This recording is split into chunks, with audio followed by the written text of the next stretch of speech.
Overcoming Setbacks.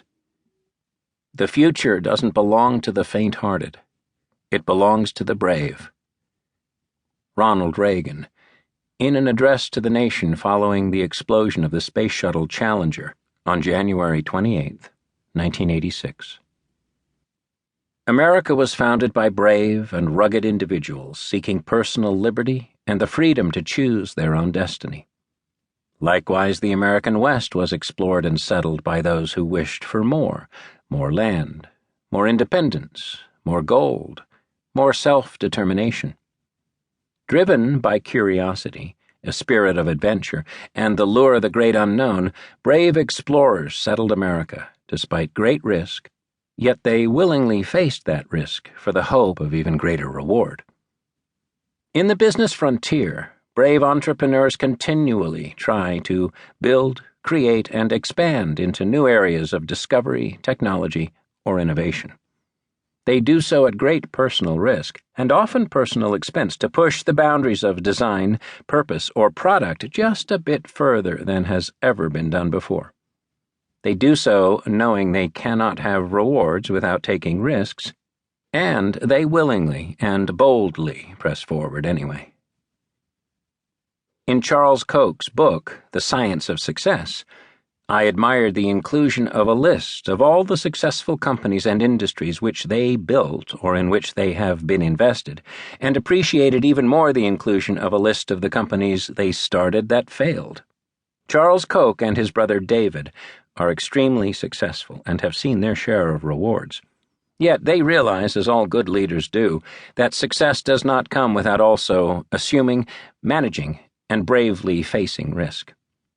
With risk inevitably comes failure at times.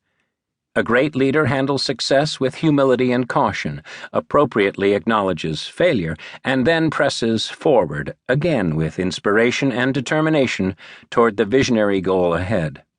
Setbacks will certainly come.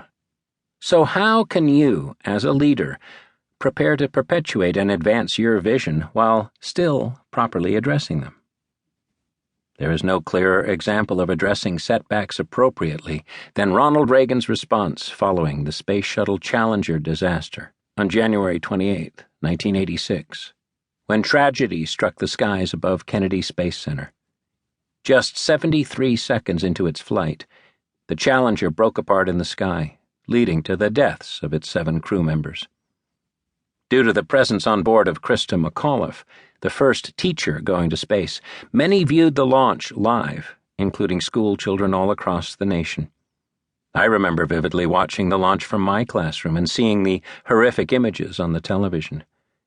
I could not truly comprehend what had happened, but I knew it was tragic and devastating.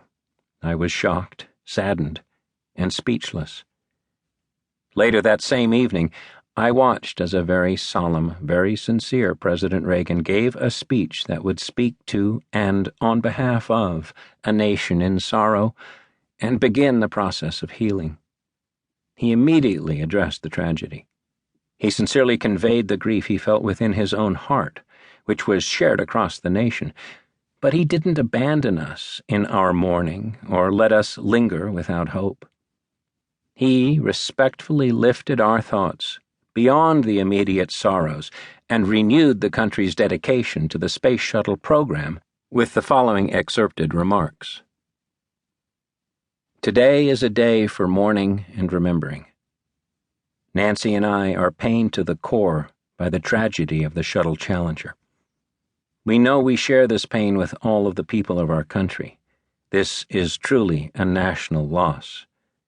For the families of the 7, we cannot bear, as you do, the full impact of this tragedy, but we feel the loss, and we're thinking about you so very much.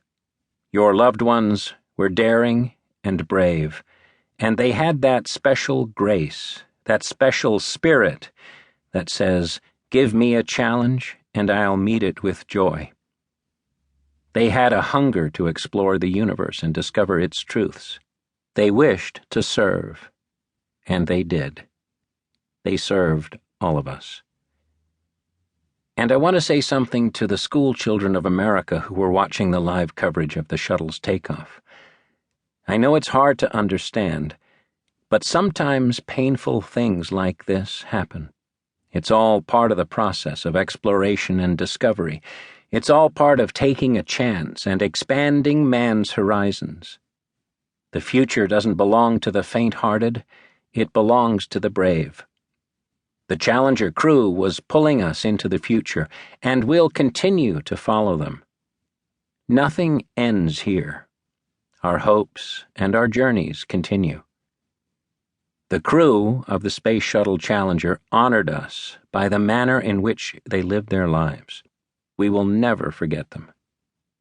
Nor the last time we saw them, this morning, as they prepared for their journey and waved goodbye and slipped the surly bonds of earth to touch the face of God. Ronald Reagan, January 28, 1986.